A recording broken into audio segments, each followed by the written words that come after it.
Feliz sábado para todos aqueles que nos ouvem. Hoje, 26 de abril de 2024, estamos mais um dia aqui para estudarmos um pouco a palavra de Deus.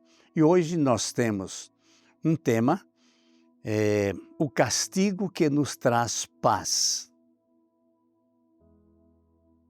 Que castigo será que foi este que nos trouxe paz? Isso está relatado, comentado, profetizado pelo profeta Isaías. O profeta Isaías é um dos profetas maiores, um dos principais. Amo muito ler o profeta Isaías. Ele teve a bênção de ter dito o Novo Testamento praticamente todo. O que Isaías falou cumpriu-se no Novo Testamento e ainda hoje se cumpre. Jesus lia costumeiramente o livro de Isaías. Nós vamos hoje comentar aqui o capítulo 53.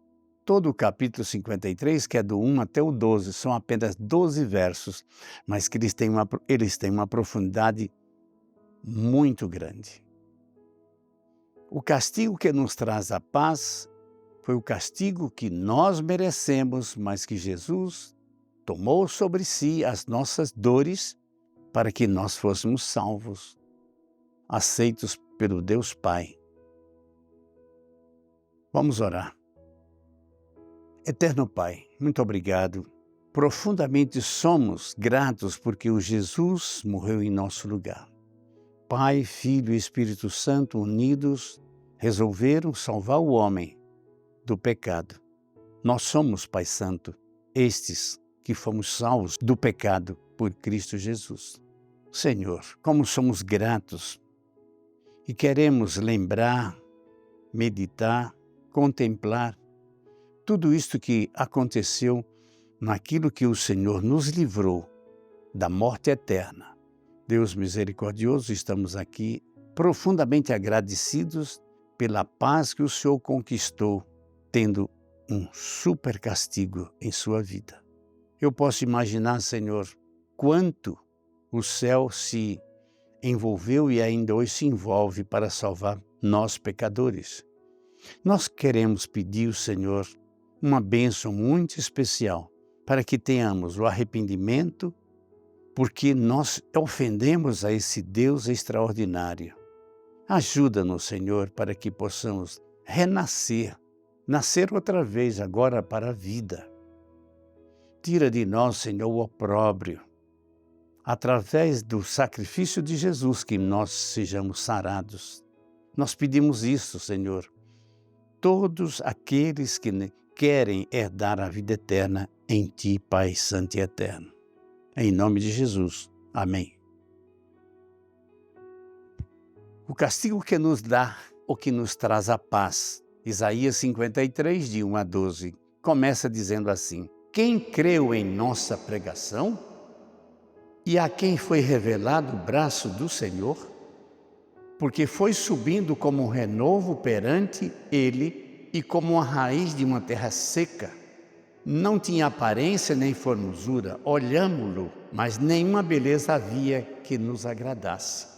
A condição que Jesus veio a este mundo, nada tinha a oferecer como os daquela época queriam. Mas por que daquela época? Que se ele tivesse vindo hoje, a situação não seria diferente.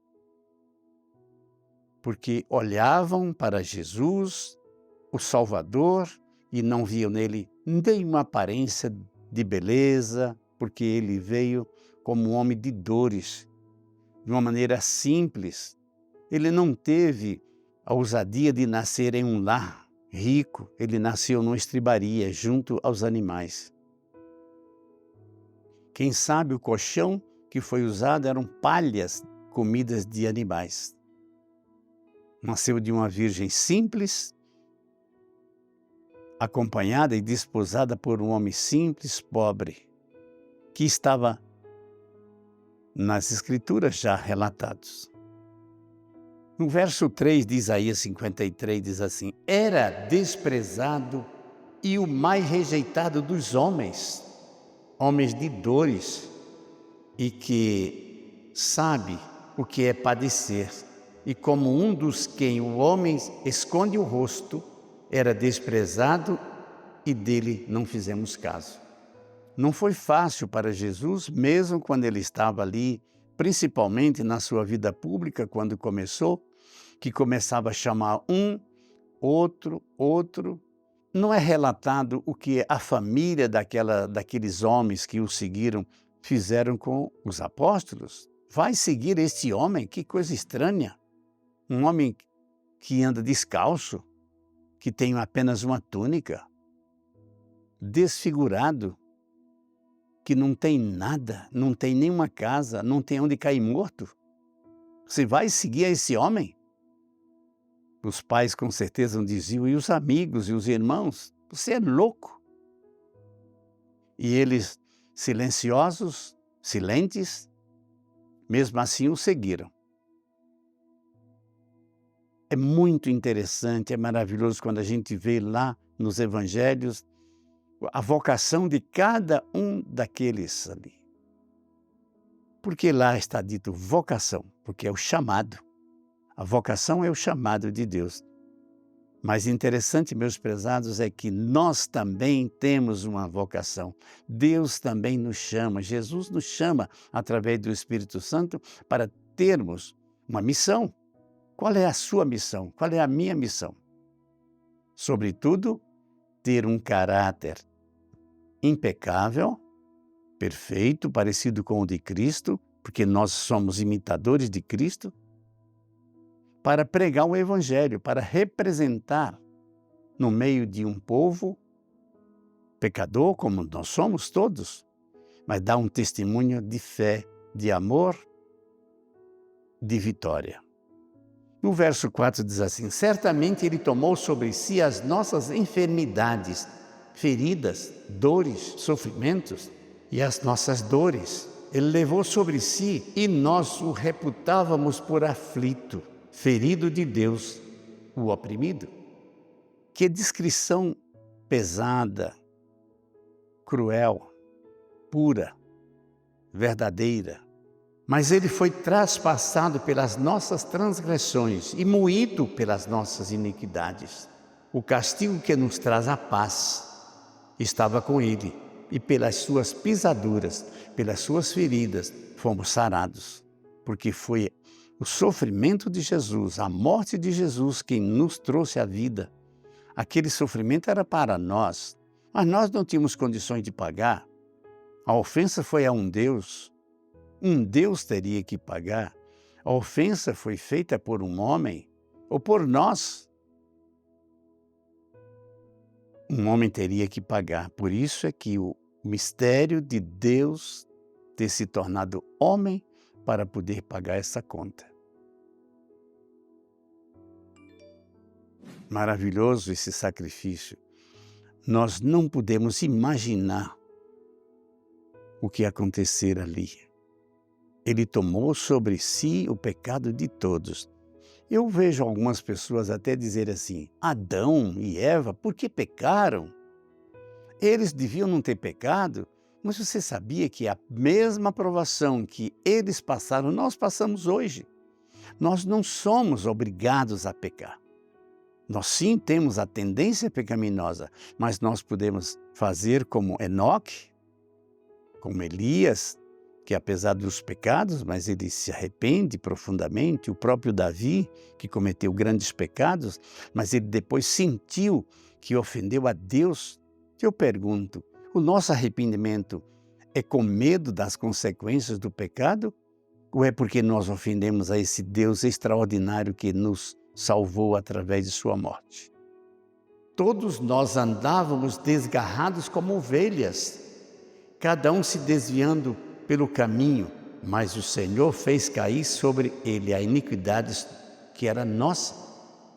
E por todos nós, ele assumiu os nossos pecados e nos purificou perante Deus. Ele foi oprimido, humilhado, mas não abriu a sua boca, como um cordeiro levado ao matadouro. Ele foi conduzido para um matadouro. E como ovelha muda perante os seus tosqueadores, não abriu a boca, porque ele estava certo de que ele estava pagando uma conta que não era dele. E ele não podia reclamar. Mas Jesus, ele foi tentado, mas não pecou. Jesus não pecou porque ele, sobretudo, ele tinha uma moral infinita. A tentação que ele recebeu foi física. Ele teve medo da morte, ele teve medo dos sofrimentos, ele chegou a se desviar mesmo daqueles que o queriam prendê-lo, mas era um medo físico. Jamais ele cometeria um desvio pecaminoso, porque ele tinha a verdade sobre ele e a moral é o ponto alto de Deus, que deve ser também o nosso ponto alto. Nós devemos examinar a vontade de Deus para não cometer nada que seja contra a vontade desse Deus maravilhoso. E tudo isso é possível, sim, porque se você analisa do primeiro até o 10º mandamento, ele está ali dizendo a respeito de Deus e a respeito do próximo. Por juízo opressor foi arrebatado, e sua linhagem, quem dela cogitou? Ninguém olhou que ele era descendente de Davi, ninguém olhou que ele estava nas profecias de Isaías em especial, de Daniel também. Portanto, ele foi cortado da terra dos viventes, por causa da transgressão do meu povo ele foi ferido. Designaram-lhe sepultura com os perversos, mas com o rico esteve em sua morte, posto que nunca cometeu injustiça, nem dolo, nem nele se achou nenhuma mentira em sua boca. Todavia, ao Senhor agradou moê-lo. Infinitamente ele agradou-se de moer ao seu Filho em nosso favor, fazendo enfermar, quando der ele a sua alma, a sua vida, pelo pecado. Verá a sua posteridade e prolongará os seus dias. A vontade do Senhor prosperará em suas mãos. Ele verá o fruto do penoso trabalho de sua alma, de sua vida. Quando nós pensamos em alma, pensamos em vida. A alma é um corpo vivo, é um corpo que respira. E ficará satisfeito o meu servo, o justo, com o seu conhecimento justificará muitos. Muitos por quê? E não todos, porque nem todos o aceitam. Porque as iniquidades deles levará sobre si. Deus tomou sobre si as nossas iniquidades, os nossos pecados, para sarar-nos e nos dar a vida eterna. Por isso, eu lhe darei muito como a sua parte, e com os poderosos repartirá ele o despojo, porquanto derramou a sua alma, sua vida na morte. Foi contado com os transgressores, contudo, pôs sobre si o pecado de muitos, pelos transgressores intercedeu.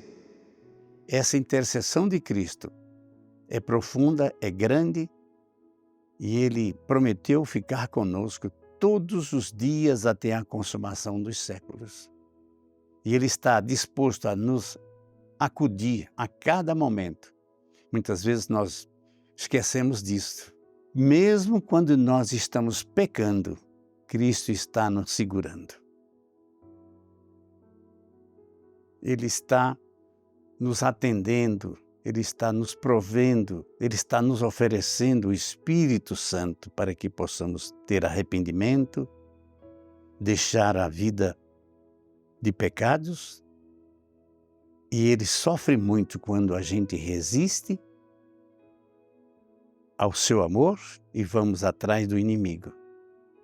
Meus prezados, vamos pedir a Deus, ao Espírito Santo, que nasça em nós um coração novo, para que tenhamos sempre o partido de Cristo, que cheguemos o final da nossa vida ao lado de Jesus, louvando e bendizendo, evitando todo mal, todo pecado, perdoando aqueles que nos ofendem, esquecendo-se de tudo aquilo que é mal, Vamos fazer o bem?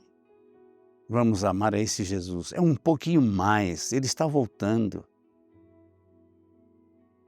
Nunca uma geração teve tanto privilégio como a nossa de ver os últimos momentos, os últimos acontecimentos chegarem. Vamos passar ainda por grandes tribulações, mas devemos ter bom ânimo, disse Jesus.